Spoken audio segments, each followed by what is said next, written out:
Hello everyone, welcome back to Debnath couple in রাশিয়ার একটা নতুন ব্লগে। তো আজকের ভিডিওটা ছিল 8 মার্চ, রাশিয়াতে নারী দিবস পালন করা হয়, সেটা উপলক্ষে আরুষের স্কুলে প্রোগ্রাম হচ্ছে। আর এবছর যেহেতু সে ডে কেয়ারের লাস্ট তার এই প্রোগ্রামটা, তো ভাবলাম এটাও একটু ক্যামেরা বন্দি করে রাখি।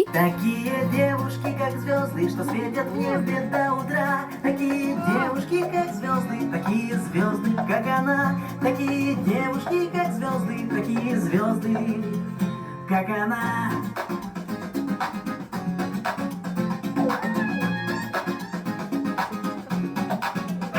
তো এই প্রোগ্রামটা প্রতি বছরই করা হয় এবং মাদেরকেই উদ্দেশ্য করে করা হয়। আর 23 ফেব্রুয়ারি করা হয় পুরুষ দিবস। ওই দিন বাবারা সবাই ইনভাইটেড থাকে এবং বাবাদেরকে নিয়ে বাচ্চাদের বিভিন্ন ধরনের অ্যাক্টিভিটিস কম্পিটিশন করানো হয়। আর 8 মার্চ সব মায়েরা ইনভাইটেড থাকে। তো আমার যেহেতু কিছুদিন আগেই দ্বিতীয় সন্তান জন্মগ্রহণ করেছে, তো আমাদের ম্যাটারনিটি হসপিটালের ভিডিও, তারপরে এখানের যে ক্লিনিক্যাল সিস্টেম, সেগুলো আপনাদের সাথে শেয়ার করেছিলাম। তো অনেকেরই একটাই প্রশ্ন, দিদি রাশিয়াতে ম্যাটারনিটি হসপিটালে বাবাদেরকে কেন ঢুকতে দেওয়া হয় না, বা যখন আপনার ডেলিভারি হয়েছিল তখন আপনার হাজব্যান্ড কেন আপনার পাশে ছিল না, সেটা অনেকেই আমাকে জিজ্ঞেস করেছে। তো ভাবলাম আজকে এই ভিডিও শেয়ার করতে করতে আপনাদের সাথে এই গল্পটাও করে নেব। তো আজকের যে প্রোগ্রামটা হচ্ছে সব টোটালটাই কিন্তু মাদেরকে নিয়েই। এখানে একটা মানে ওরা টিভি চ্যানেল, মামা টিভি চ্যানেলের নাম দিছে। সেই চ্যানেলে যেরকম আমাদের টক শো হয়, বিভিন্ন সিরিয়াল দেখায়, তারপরে কি বলা যায়, প্রশ্ন উত্তর পর্ব, কুইজ পর্ব থাকে। তো সেরকম বিভিন্ন ধরনের কম্পিটিশন মানে প্রোগ্রাম করতেছে। তো এখানে টিচার বিভিন্ন প্রশ্ন করতেছে, তোমার মা কী পছন্দ করে, তুমি কি জানো, তোমার মা অবসর সময় কী করে, বা তোমার মা কোথায় কাজ করে, হ্যাঁ, সেরকম বিভিন্ন ধরনের প্রশ্ন করতেছে এবং সবার থেকে উত্তরগুলো জানতেছে। যেরকম কুইজ প্রতিযোগিতাগুলো হয় না, বা রিয়েলিটি শো যেরকম হয়, ঠিক সেরকমই কিন্তু প্রোগ্রামগুলো করছে। আর একটা পার্ট আমার খুবই ভালো লাগছে, যদিও আমি টোটালটা ভিডিও করা হয়নি কেন জানি না, মানে আমি এত মনোযোগ দিয়ে দেখছিলাম যে বাবা মারা যখন বাচ্চাদেরকে নিয়ে বাইরে ঘুরতে বের হয়, মানে বাবারা নিজেদের জগৎ নিয়ে আনন্দে থাকে, আর মায়েরা কিন্তু প্রতিনিয়তই চিন্তায় থাকে যে আমার বাচ্চাটা খেলো কিনা, ঘুমালো কিনা। তো সত্যিই কিন্তু আমি জানি না অন্যদের ঘরে কেমন হয়, আমাদের ঘরেও কিন্তু ঠিক সেরকমই হয়। হ্যাঁ, আরুষের বাবাও কিন্তু আরুষকে বলুন বা পূর্বেশকে প্রচণ্ড পরিমাণে ভালোবাসে বা টেক কেয়ার করে। তারপরেও ওই যে মানে বাবা তো বাবাই হয়, মানে একটু হেয়ালিপনার মধ্যে থাকে। তো এই যে দেখেন এখানে জুটি দেখাচ্ছে যে বাবা মারা বাইরে ঘুরতে বের হয়েছে। তো বাবারা মাদেরকে বলছে তাও তোমরা গিয়ে একটু পার্লার থেকে ঘুরে আসো বা স্পা করে আসো। তো ওরাও করতে চলে গেছে। আসার পরে বাবারা দেখে যে পেপার পড়তেছে, আর ওরা কী করছে, চুপি সারে বাচ্চাদেরকে এখান থেকে নিয়ে চলে গেছে। তো বাবারা পেপার পড়া শেষ করে চেয়ে দেখে যে এখানে দুলনার মধ্যে একটাও বাচ্চা নেই। তখন ওরা ভয় পেয়ে গেছে যে বাচ্চারা কোথায় গেল। তখন মায়েরা বলতেছে, দেখছো তোমাদের দায়িত্বে বাচ্চাদেরকে রেখে গেলে কি হয়, বাচ্চারা এভাবেই গায়েব হয়ে যায় আর তোমরা তোমাদের জগৎ নিয়েই পড়ে থাকো। ঠিক সেরকম কিন্তু আমাদের বাবারাও যতই বাচ্চাদেরকে ভালোবাসুক বা টেক কেয়ার করুক, আদর করুক, কিন্তু আমার মনে হয় দিন শেষে মায়ের মতো মানে একটা দুধের শিশুকে মানে টেক কেয়ার করাটা, সেটা আসলে কোনো বাবার পক্ষেই হয়তো ততটাও ভালোভাবে সম্ভব হয় না, তাই না?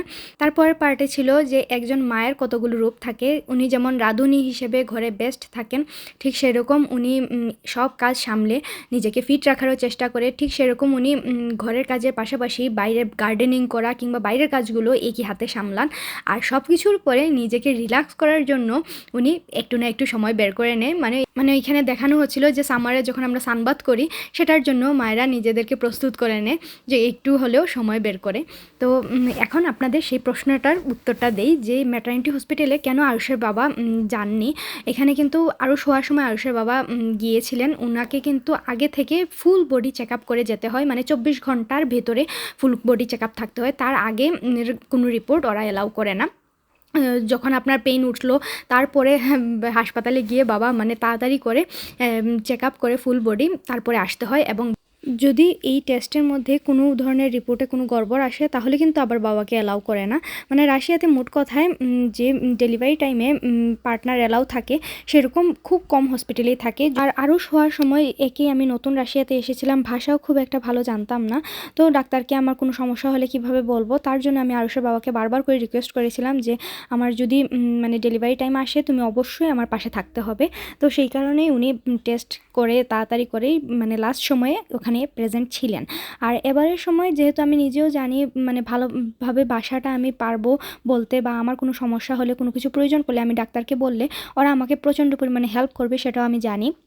সেই কারণে আমি আরুষের বাবাকে নিজেই বলে দিয়েছিলাম তোমার না আসলেও চলবে, তার মধ্যে যেহেতু আরুষকে রেখেই প্রথম আমি এতটা দিন হসপিটালে থাকবো, তো এক বাচ্চাকে আনতে যাব আর আরেক বাচ্চাকে এভাবে হেলায় ফেলায় ফেলে যাব, সে নিজেকেও একটু একাকী ফিল করবে। তার জন্য ওর বাবাকে বলেছিলাম যে দাদু ঠাম্মা তো আছে, কিন্তু তুমি ওকে যথেষ্ট পরিমাণ সময় দেওয়ার চেষ্টা করো, যাতে করে আমি নিজেও একটু মানে শান্তি পাই যে না আমার ছেলেটা ওখানে মানে কষ্ট পাচ্ছে না বা একা ফিল করছে না।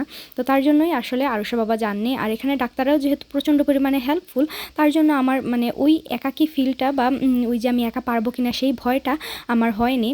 তো সেই কারণেই আসলে আরুষের বাবাও ওই মানে ডেলিভারি টাইমটাতে আমার সাথে হসপিটালে ছিলেন না। আর সব থেকে বড় কথা, ডেলিভারি টাইমটাতে কিংবা ডেলিভারি পরবর্তী সময়েও আমি নিজেকে প্রচণ্ড পরিমাণে স্ট্রং রাখার চেষ্টা করেছি। তার জন্যই হয়তো আমি একাকী মানে সব কিছু সামলে উঠতে পেরেছি, হসপিটালে একা থাকা বলুন বা একা বাচ্চাকে সামলানো। আর যেহেতু এখানে ডক্টররাও প্রচণ্ড পরিমাণে হেল্পফুল, এ টু জেড ওরা মানে বাচ্চা হওয়ার পরেও বাচ্চাকে কীভাবে কী করতে হবে বা কোনো প্রবলেম হলে ওদেরকে ডাক দিলেই ওরা হেল্প করছিল, তার জন্য আর সমস্যা হয়নি।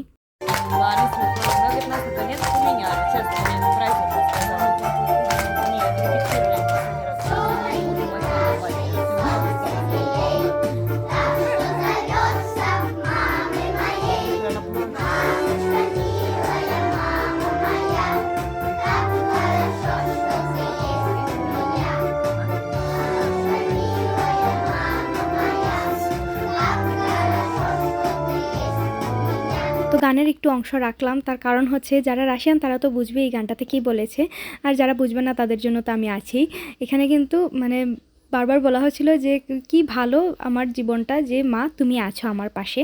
তো সত্যি যতদিন পর্যন্ত মানে বাচ্চারা অবুঝ থাকে, মা পাশে থাকাটা যে কতটা মানে আশীর্বাদের মতো, বা শুধু অবুঝ না প্রত্যেকটা বাচ্চার জন্যই হয়তো মা পাশে থাকা মানেই জীবনের অনেক বড় একটা সাপোর্ট পাশে থাকা। তো সেটাই এই গানটাতে বলছিল বারবার বাচ্চারা, এবং আমার ছেলে নিজের মুখে গাইছিল যে মা তুমি আছো, সেটাই কত ভালো আমার জীবনে। তো এই গানটা আসলে এতটাই ভালো লাগছিল অর্থটা, তার জন্যই ভাবলাম একটু শেয়ার করে রাখি। তো প্রোগ্রাম শেষে কিন্তু বাচ্চাদের ওই যে ডিজে নাচ সেরকম ওদের জন্য বড় গ্রুপের 2জন এসেছিল বাচ্চা, তো ওরা বিভিন্ন অ্যাক্টিভিটিস দেখাচ্ছে এবং সেটা দেখে দেখেই বাচ্চারা রিপিট করছিল।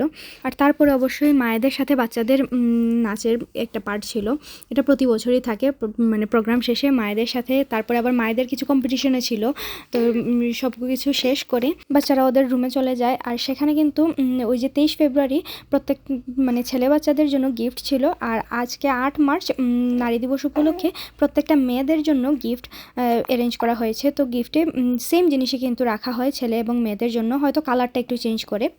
তো আরুষদের এবার দেওয়া হয়েছিল জলের বোতল, যেহেতু সামনে স্কুলে যাবে ওরা, তো জলের বোতলের খুবই প্রয়োজন। তারপরে আবার সামার সিজন, তো জলের বোতলটা প্রত্যেকের প্রয়োজন পড়ে। তবে বোতলটা খুবই সুন্দর, আমি নেক্সটে একদিন আপনাদের সাথে ভিডিওটা শেয়ার করব। বোতলটা খুবই আনকমন, আমার কাছে খুবই ভালো লেগেছে। জানি না বাংলাদেশে এরকম বোতল এখন পাওয়া যায় কিনা। জাস্ট শুধু মেয়েদের এবং ছেলেদের কালারটাই চেঞ্জ করা ছিল, আর কিছুই না। আর 8 মার্চ মানে শুধু রাশিয়াতে নারী দিবস না, এই দিনটাতে বসন্ত উৎসবও পালন করা হয় বলতে পারেন। মানে বসন্তের প্রথম দিন ধরা হয় মানে মার্চের 1 তারিখ। তো 8 মার্চ সবাইকে কিন্তু টিউলিপ ফুল দিয়ে মানে স্বাগতম জানায়, কারণ টিউলিপটাই মানে এই সময়টাতে যেহেতু প্রচুর ফুটে এবং 8 মার্চ উপলক্ষে এটাই কিন্তু মানে প্রচুর সেল হয়। তো আরুষ তার ফ্রেন্ডকে খুঁজছিল যাকে সেই ফুলটা দেবে, তার বেস্ট ফ্রেন্ড জিয়ানা ওর নাম। তো সে বারবার খুঁজছিল মা জিয়ানা কোথায়, আমি জিয়ানাকেই ফুলটা দিব। ওই যে ওর ফ্রেন্ড, সে একটু বাইরে গিয়েছিল তার মাকে খুঁজতে, তো আসার সাথে সাথে আরুষ তাকেই ফুলটা দিল। মানে প্রত্যেকেই সিলেক্ট করে রেখেছিল কে কাকে ফুলটা দিবে, তো প্রত্যেকে ফুল টুল নিয়ে তো তারপরে গিফট পেয়ে খুবই খুশি। তো আমরাও প্রোগ্রাম শেষ করে ওদের ড্রেস চেঞ্জ করে দিয়ে ওই দেখেন টেবিলে অলরেডি খাবারও সার্ভ করা হয়ে গিয়েছে, যেহেতু দুপুর টাইম শুরু হয়ে গিয়েছিল ওদের লাঞ্চ পিরিয়ড। তো খাওয়া দাওয়া করে সবাই ঘুম দিবে, তো সবাইকে ড্রেস চেঞ্জ করে দিয়ে মায়েরাও আস্তে আস্তে বেরিয়ে যাব। তো আজকের মতো ভিডিওটা এখানেই শেষ করলাম, নেক্সট ভিডিওতে আবার দেখা হবে। ততক্ষণ পর্যন্ত সবাই ভালো থাকবেন, সুস্থ থাকবেন, টাটা।